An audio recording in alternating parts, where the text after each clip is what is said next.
Good morning everyone, today we're going to be showing you how to remove the handbrake so that you can drive off in a older style Mercedes. So this is a Mercedes C W204, so 2011 model.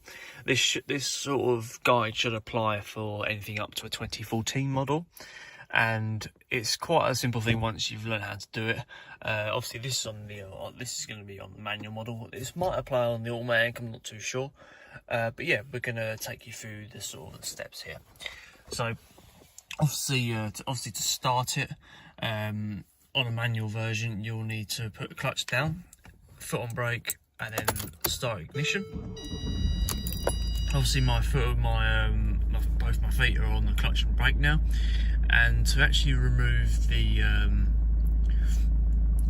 assuming it's on, I think it is on.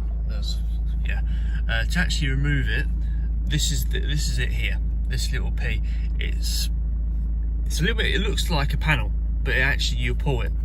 So you're gonna get your fingers underneath the slot here, and you just pull. So that would make a click sound if the handbrake was on. So let's go put the handbrake on. So to put the handbrake on, it's that little pedal. It looks like a footrest. That's that little pedal on the side. I'm gonna keep my foot on that brake, and I'm just gonna push that down.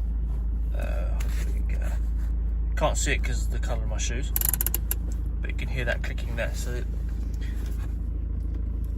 I can't see it now because I've pushed it down. But now that handbrake is on.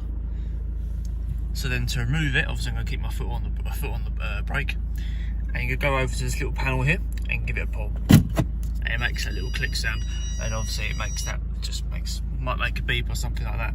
But that's how you remove the handbrake on a older style Mercedes-Benz C250 or 220, similar sort of style.